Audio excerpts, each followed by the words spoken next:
saya sedikit agak menyimpang misalnya soal PPDB Mas Bapak.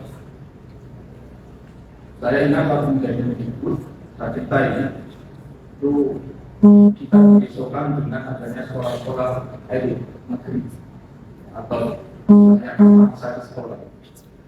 Dari setiap kota ada sekolah yang favorit dan dibunuh oleh semua orang tua dengan segala cara. Kemudian karena dia banyak yang berminat, maka disitulah praktek-praktek penyimpangan itu terjadi. Mulai dari jual beli kursi sampai kemudian masuk kartu penduduk untuk pindah dari suatu daerah ke daerah itu supaya bisa masuk di sekolah favorit itu. Dan juga menjadi titipan para pejabat. Bukan itu saja, itu istri-istrinya pejabat juga semuanya dikonversi pindah ke sekolah favorit itu. Sementara ada sekolah yang negeri juga, tapi nggak ada peminatan karena dianggap kamu itu karena dianggap sekolah pembina. Dan yang lebih mengenaskan itu anak-anak yang ada di sekitar sekolah itu, sekolah yang disebut elit itu, nggak ada yang diterima di situ. Dia kenapa? Karena dia mungkin memang tidak pintar ya, secara akademik yang sesuai dengan kriteria sekolah favorit itu. Karena sekolah favorit kan setelah itu kan semakin mengembangkan kriteria tinggi kan, maka semakin tidak bisa lainnya anak-anak sekitar untuk masuk di situ. Yang kedua miskin, dia tidak bisa bayar, dia tidak bisa memberikan sesuatu kepada sekolah itu, sehingga dia tidak tersinggah. Sehingga dia terpaksa harus sekolah di tempat yang jauh dari tempat itu. Sekolah itu. Coba bayangkan Bapak sekalian, itu secara sosial adil enggak? Ini sama-sama anak bangsa,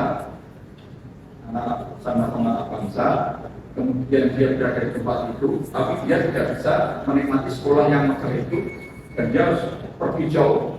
Di Jakarta ini ada yang 5 jam. Pernah saya kasus itu ada anak yang harus ambil sekolah jauh yang dari perjalanan 5 jam dari padahal nggak sampai 200 meter sekolah itu ada sekolah negeri. Nah, kalau sudah seperti itu gimana? Secara sosial adil enggak? Secara non sosial mungkin adil karena dia memang tidak kerja, dia tidak punya uang. Adil karena dia nggak dapat. Secara sosial kan itu telah menciptakan ketidakadilan. Dan itulah yang dimaksud keadilan sosial. Keadilan sosial itu ibarat kalau nonton bola, kalau kita masuk ke dulu, nggak bisa masuk stadion, kemudian nonton dari luar. Nah kita kan butuh ance-ance. Kalau yang anak tingginya 1 meter, dia butuh ance-ance yang jauh lebih tinggi dibanding yang tingginya yang anak-anak yang 1,5 meter kan. Sehingga keduanya bisa nonton. Kalau semuanya diberi 0,5 meter, yang satu nggak bisa nonton, yang satu bisa nonton. Adil diberi satu sama-sama 0,5 meter, tapi tetap nggak akan bisa menikmati bola dari luar pagar kan. Itulah adil memang diberi sama-sama diberi pancik. Pancik itu adalah tempat itu, pertanyaan itu sama-sama. Ini adil sama-sama 0,5 meter. Iya, tapi yang satu 0,5 meter nggak bisa nonton, yang satu bisa nonton karena dia sudah punya modal tinggi. Sama dengan lari yang satu memang pelari, yang satu bukan pelari, startnya sama, adil startnya sama, tapi ya pasti kalah lah yang tidak lari pada itu. Kalau mau supaya adil secara sosial, ya yang bukan pelari diberi kelebihan 0,5 kilo yang sehingga nanti ada peluang untuk bisa sama untuk sampai ke finish kan. Dan itulah keadilan sosial.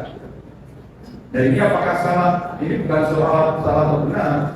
Ini benar secara filosofi, yaitu Pancasila. Jadi Pancasila itu maknanya sangat tidak menolak keras adanya ketimpangan. Karena ketimpangan itu kan sebut ketidakadilan sosial. Memang saya kerja keras, kerja kaya raya ini, jadi korporasi karena saya memang memiliki kemampuan. Iya, tapi itu menurut Pancasila tidak benar.